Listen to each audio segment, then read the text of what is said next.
My name is Tommie Whitlow. Today's date is September the 30th, 2015. We are in Sacramento, California, and I am interviewing the first person I met when I came to Sacramento who got me involved in community services, Faye Kennedy. Thank you. My name is Faye Wilson Kennedy. I'm 60 years old. Today's date is September 30th, 2015, and I live in Sacramento, California. And my relationship to Tommie is we're longtime friends, almost 30 years, and she is an active member in the community, and I am really pleased to have worked with her over the years. So today I kind of entitled my talk as Faye's Journey from Mobile, Alabama to Sacramento, California, because without people knowing the history, it's kind of hard for them to understand me because sometimes people think I'm a little weird or a little different. So I'm going to start at the beginning.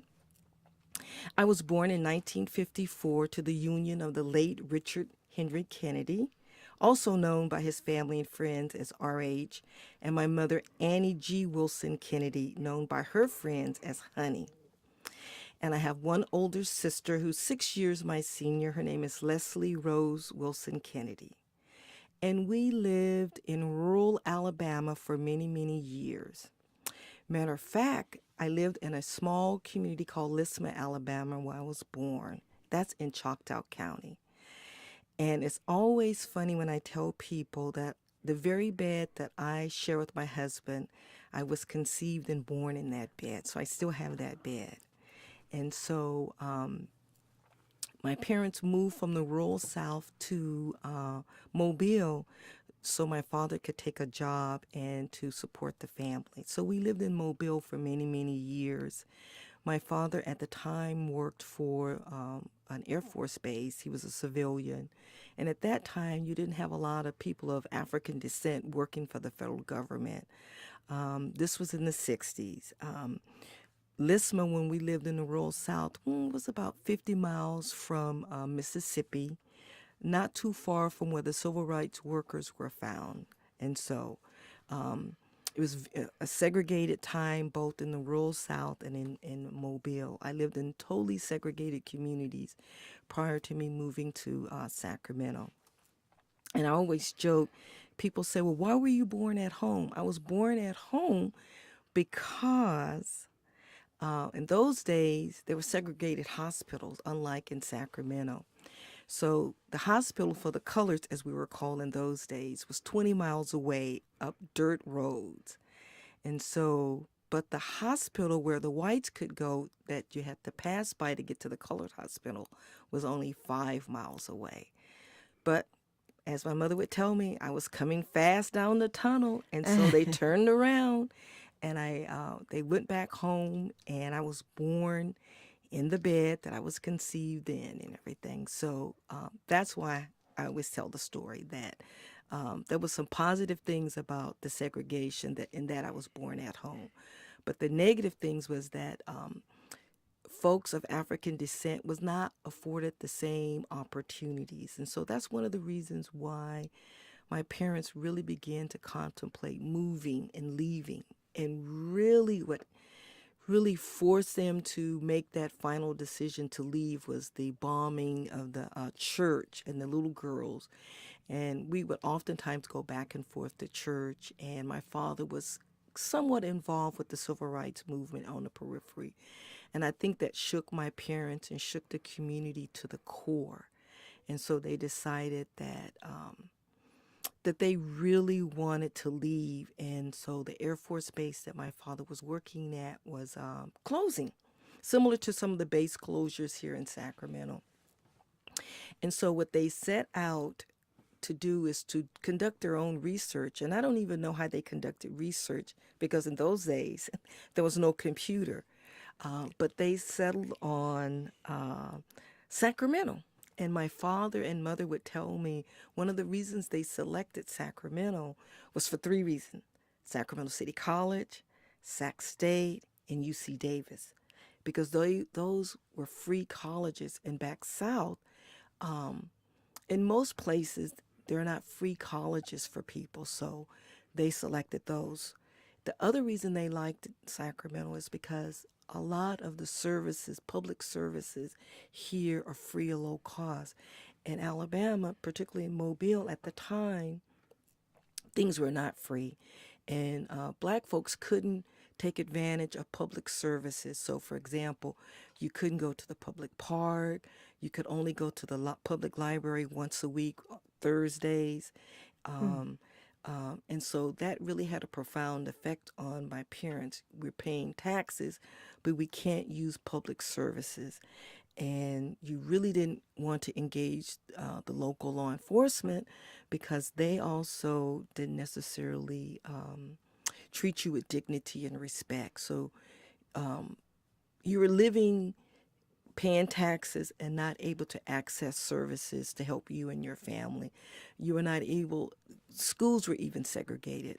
Schools may be segregated here because of housing patterns in California, but back there they were totally segregated based on race and everything. So my parents in 1966, in the summer of 1966, made that decision, packed us up, and moved 3,000 miles away, left family and friends, and moved to Sacramento. And so I often wonder what would my life would be like if they had made that decision.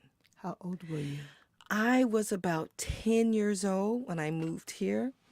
And the first community, when we moved to Sacramento, we lived in Oak Park for about a year.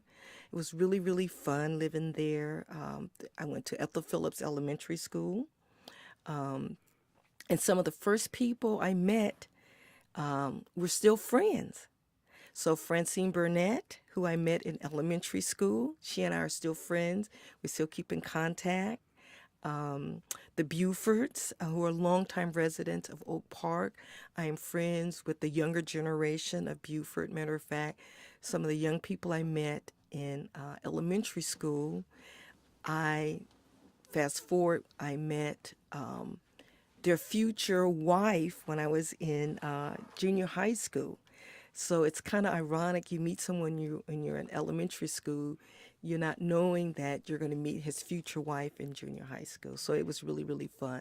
It was a really fun time living in Oak Park. It provided us an opportunity to make friends that I still have today, some 40 years later and everything. So it was really great. My father worked at McClellan Air Force Base. He retired from there. My mother was a stay-at-home mom, homemaker. I always tell people my mother was the original soccer mom. She did carpooling. Some of her friends worked, but she was the one that ran our household and everything. So she would carpool us to different places, and to soccer games, to BSU meetings, to community meetings. She was there. I would always look up and see the green and white car or the white Chevy coming to pick me up and my friends and everything. So it's really neat. Yeah. So you're continuing the legacy. I think I am trying to continue the legacy of my parents. It was a difficult transition for my mother. It was not so difficult for my father because he had an opportunity to work, but because my mom wasn't in the workforce when she moved here, she saw her place as providing a stable household for myself and my older sister. But when I think back, it was a much more difficult transition for her. But one way that she was able to handle the transition, she became involved in the local PTA. So when I was in elementary school here, she was involved in the PTA. When I was in junior high school, she was in the PTA. Even in high school, my mother was part of the PTA. So can you imagine being a high schooler and looking up on any given day and seeing your mom walking the halls, doing whatever as a volunteer? It used to be kind of embarrassing, but I knew that was my mother's way of supporting me and what I was involved in and everything. So it was good. It was really good and everything. As I said earlier, the reason my parents selected Sacramento was because of Sacramento City College. And we actually where we're actually sitting in the facility today is not far from where I grew up. It was within walking distance. As I was driving, I was reminiscing and everything. So the first couple of times I actually walked to Sacramento City College, which isn't too far from here, and took the bus to Sacramento City College. And actually, the same time I decided to go to City College, my father wanted to obtain an additional undergraduate degree. And so he was at Sacramento City College the same time I was. I think he was kind of keeping an eye on me. I was one of those unlike my older sister, I was one of those wild kids growing up that enjoyed life. And you name it, I was into it. So Sacramento City College for me was really a wonderful place to start my educational career in terms of higher learning. Now, Faye, explain wildlife, because What? that might mean a different thing today.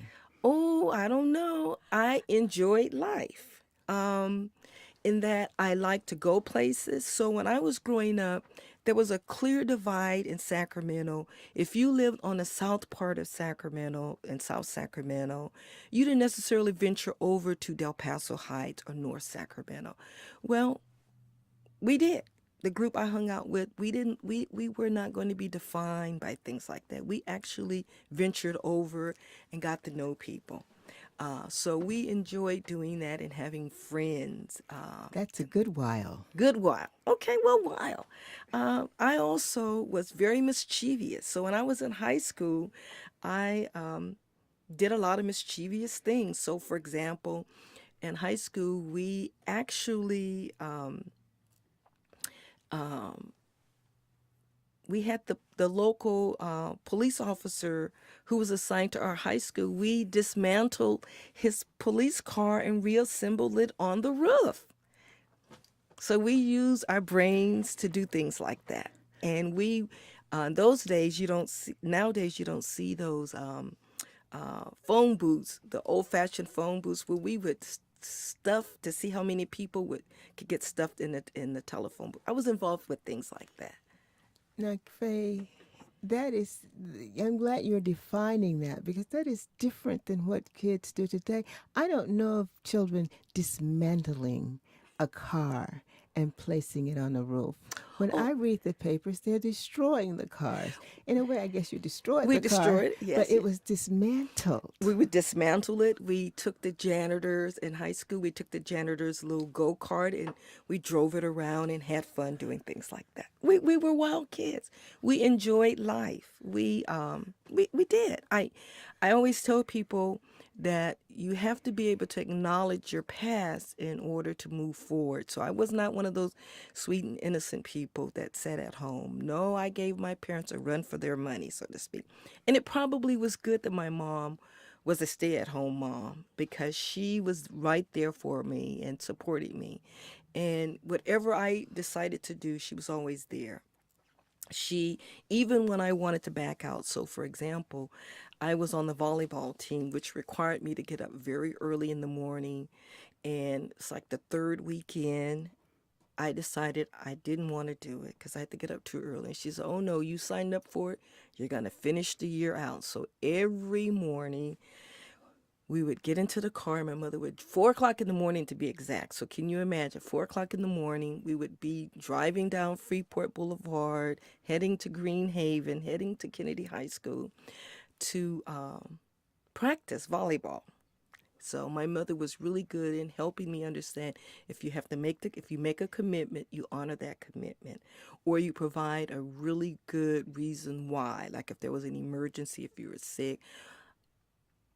I was just tired and didn't want to get up, and that was not a really good excuse in her mind. So she really, and I'm really glad, because out of that, once again, I got a chance to make friends with other people, and those friendships still last till the day and everything. So that was really, really good. And you learn the art of completion. Yes, and that's so important. I do think that's what's missing from young people or people nowadays. They don't understand how important it is that if you start a process, you need to complete the process. It's a good learning experience, both in your personal life and your professional life and everything. So I'm always glad, even though I miss my family, they were back south. I only had an opportunity to go back once as a young adult in 1985.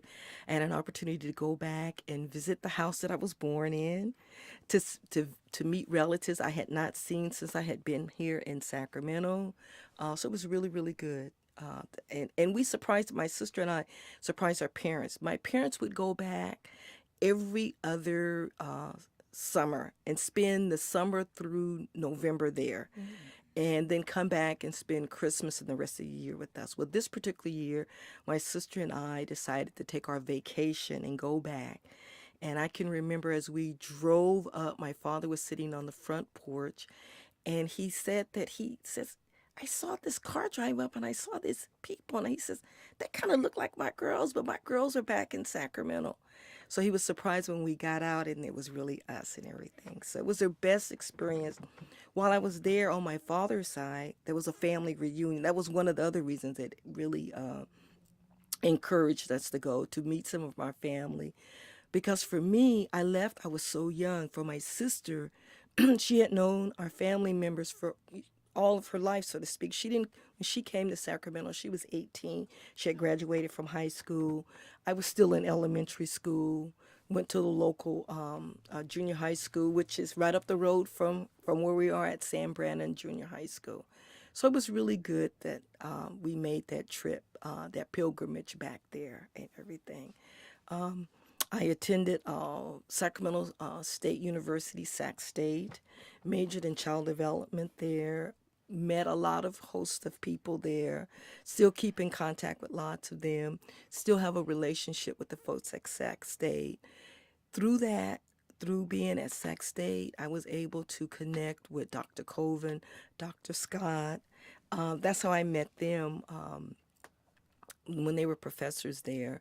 And that really helped me determine what I wanted to do. So while I was a student at Sac State, I had an opportunity to work for Oak Park United Methodist Church. Ran one of the first state-ran preschool that was not connected with the elementary school or not with the school district. It was a state-sponsored preschool, and had an opportunity to work there. So Oak Park United Methodist Church in the middle of Oak Park has lots of special meaning for me and everything. I can see. Yeah, yeah. When I came here in '86, there was a child care, but I don't think was that still the same one that you initiated? No, that was a different one. That was from there. I actually worked for Women's Civic Improvement Center at Playmate Head Start, running their Head Start program. And then from there, I worked for Child Actions. I think I was at Child Action when I met you. So Child Action, every community in California has a organization that works on behalf of children and family around child care, children-related issues. In Sacramento, it was called Child Action. In Oakland, in Berkeley, it's called Bananas. There's a Child Action organization in New York. So in LA, it's called Crystal Stairs. So there's an organization like that in every community. I was just really fortunate to work for Child Action. And I often wonder if I had stayed in Alabama, would I have had the opportunities that I have now? So I've had the opportunity to work on behalf of children and their families and for some pretty prestigious organizations. So prior to Child Action, I worked for Children's Home Society of Northern California. I worked out of their Yuba City, Marysville's office. I commuted from Sacramento to Yuba City for almost 2 years. And I said to myself, I can't go through another winter of fog. Yeah. It's extremely foggy, and I am deathly afraid of the fog. But working there in the rural community, it was also for me reconnecting to where I came from initially, working with the families, particularly working with the Latino families.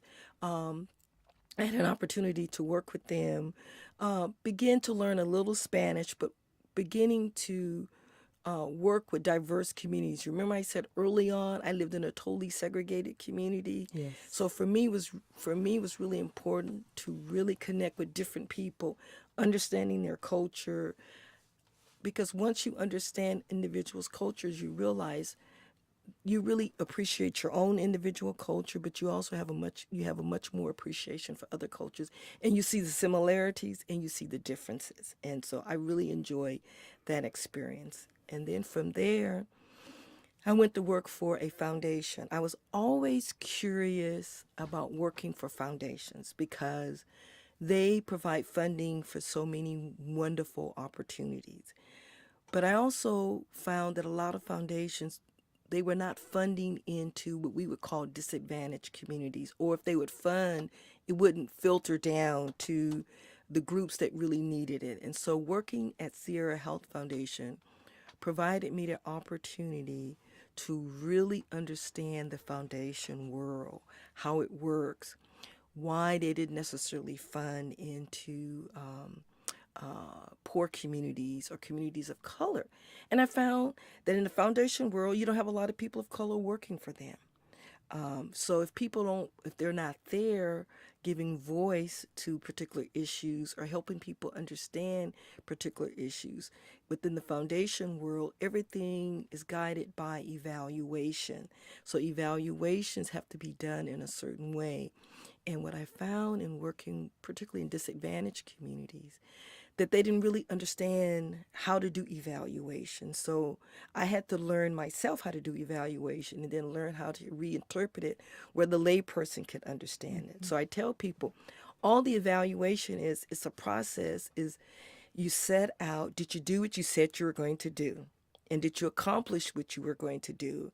And if you didn't accomplish what you were going to do, why? And you just tell them that story. And so we came up with a way of really helping people tell their story using the evaluation process. A very simple way. So if you said you were going to conduct outreach, and engage 500 parents, did you do that? How did you engage them? What did you do when you were engaging them? And if you were not able to engage the 500 parents, why not? And lots of times, so this one community in this really small rural community that we were working with, they had a really hard time one year when the weather was really bad and it flooded. One of their major events got literally flooded out. So they were not able to meet their goal in terms of their numbers, but they had a legitimate reasons why. So we were able to help them tell their story, talk about the flood, talk about how it impacted the family and the communities that they were working with, and how they were able to document and tell why they were not able to meet their goals and everything. So working at Sierra helped me really understand, and I had an opportunity to work with and meet other folks who were working within foundations. And so I became part of Blacks in Philanthropy, which connected me to other Black professionals who work for a foundation. We were very few. Then from there, my career changed, and I went to work for the Public Health Institute Center for Collaborative Planning, which is connected to UC Berkeley, and I became a health educator. So using my background is working with children and families, able to take information down, break it down so it can be concise for the layperson, really became my advantage for me working there. So I had an opportunity to travel all over Northern California. Matter of fact, I was assigned all the rural frontier counties. So you name it, I was able to go to Trinity County, Plumas County, Tuolumne County, all of those places. Matter of fact, places when you were talking, when the fires were happening, I was telling my husband, oh yeah, I've been there. I knew exactly when they were talking about those communities because I had been there working with some of the families and everything.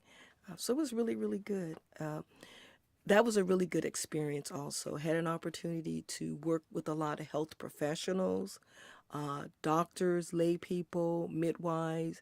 It was really, really great. I look back and realize that I'm glad my parents moved because I wouldn't be where I am today. I wouldn't be sitting here talking to you because I wouldn't have lived in Sacramento and everything. So thank you, Mom and Dad, for that, for really encouraging us, but most of all, for really having the courage to pack up everything and coming here. Also, the other thing that I learned when I was working for CCP, in the process of getting ready for a new assignment, one of the things what health departments would do was contract with us to come in and work with them on many different issues. And at this particular time, San Diego had a large influx of refugees from the Sudan and throughout. And so I was getting prepared for that. So I was conducting research on what was a refugee and the difference between refugees and migrant. And so, to my shock and surprise, I realized that black folks, in a technical sense, were refugees because refugees are people who were fleeing for their life from the government or from their surroundings. So from 1915 to the 60s, what was happening to the masses of black folks living in the South, like my family, they fled for their lives.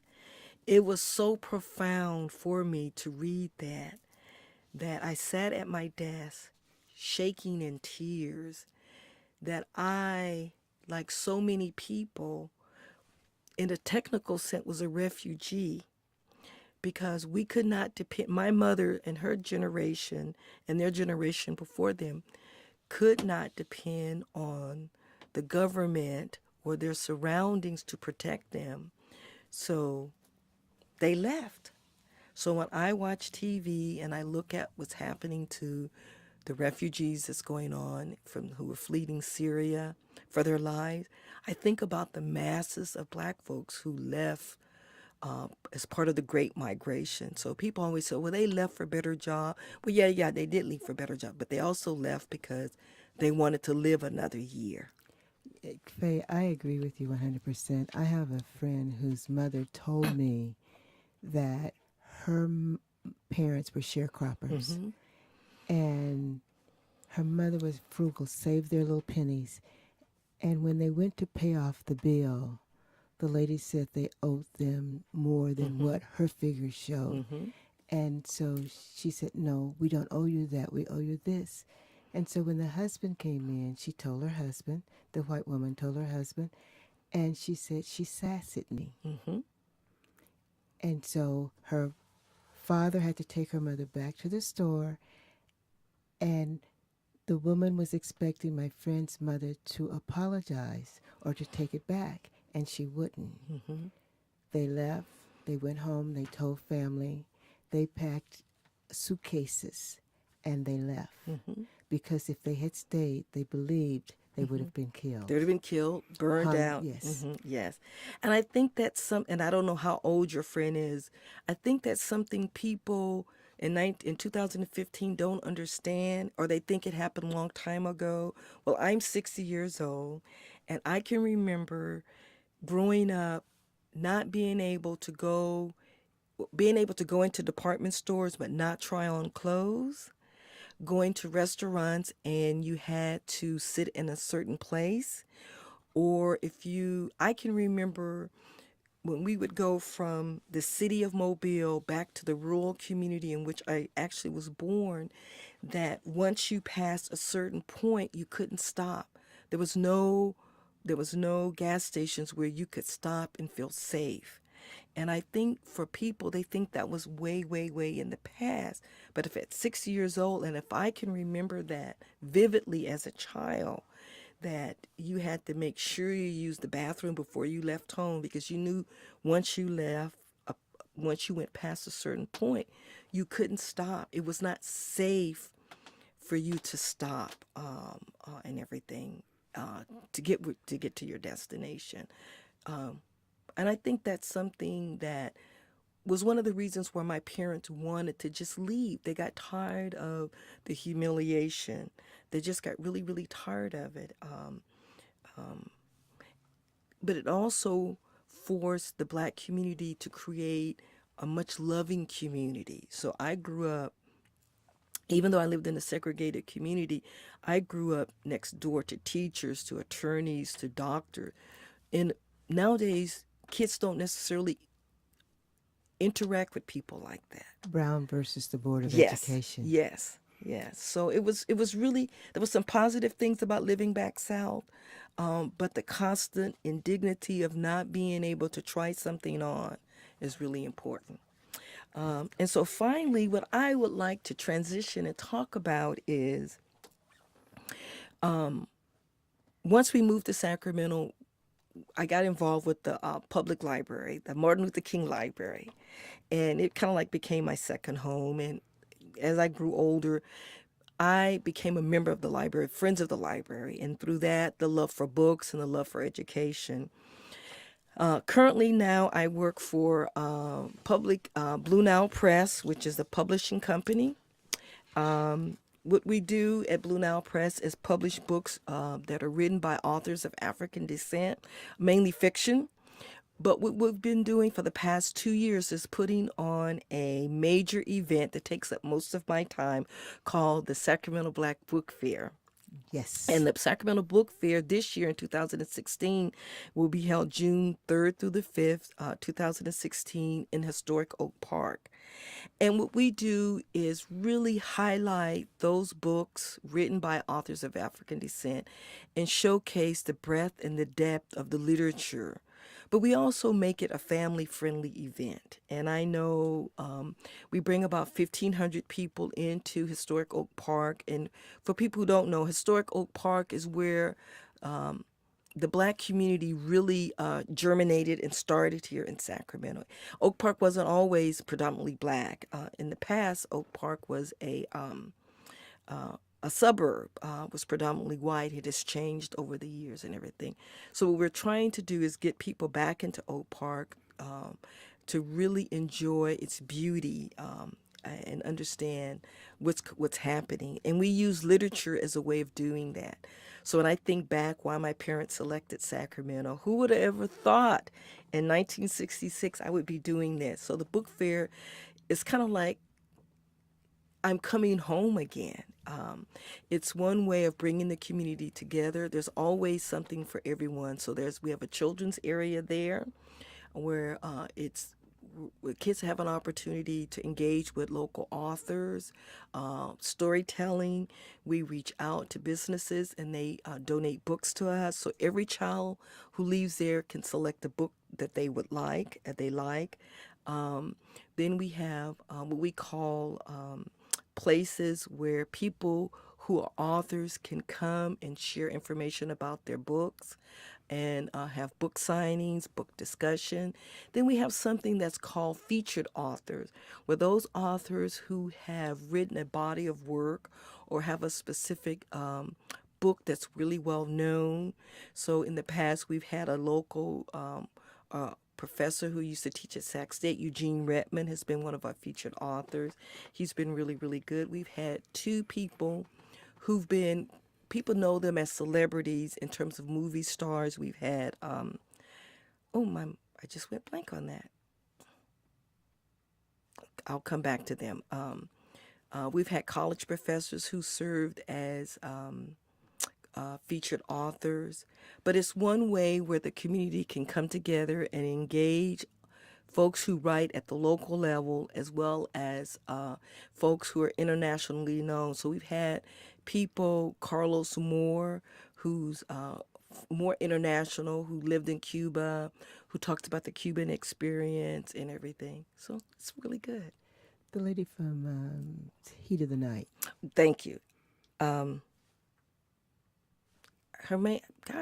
see her face. I can't call her name up. It'll come to me. Oh, God, yeah. But it's one way that people can come and celebrate. There's poetry at the Black Book Fair. Local poets, we highlight local poets. Straight Out Scribes have been a part of it. Matter of fact, they're celebrating their 25th year anniversary. It's a fun way to introduce literature and literacy to the community.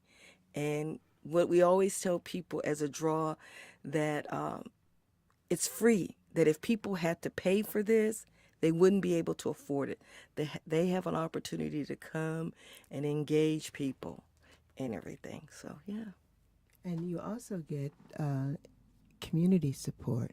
Yes, one of the things that we love about this wouldn't be able to happen if community organization like the National Council of Negro Women, like Vision 2000, like the Sacramento Area Black Caucus, didn't step forward and provide financial support, but also people power. This is all done on volunteers. We have over 120 volunteers step forward each year for the past 2 years and volunteer their time to make sure this happened. And the other unique thing about the Black Book Fair is that it's held in about 7 different venues throughout the Oak Park area. So that's why we need so many volunteers, because we have all these different venues hosting different events simultaneously over the 3 days. Like the Women's Civic Improvement Center, which is the oldest women's organization in Sacramento, like Underground Books, which is our one and only Black bookstore, like McClatchy Park, which is the local park, like the Brick House Art Gallery, like the historic AKA House, like the Guild Theater, all of those, like Oak Park United Methodist Church. And McGeorge Law School, the local law school, steps forward to host us at our many different events. So it is truly a community effort. We couldn't do this if the community didn't own this particular event. People come out, they share information with the people that they work with, and we're really glad. I'm really glad to be a part of this. So to Mom and Dad, thank you for bringing me to Sacramento, because if you had not brought me to Sacramento, I would not be here today being able to be a part of the Sacramento Black Book Fair, making sure it happens, but also keeping their legacy alive of wanting to make sure my sister and I have a better life and be able to really experience the diversity of Sacramento, but also the diversity of the world. So thank you very much. And I thank your parents because you've kept their legacy alive by making life better for African Americans, not only in Oak Park, but in Sacramento. Well, thank you very much. Mom and Dad, you'll be real proud of me. Thank you. I think so. Yeah.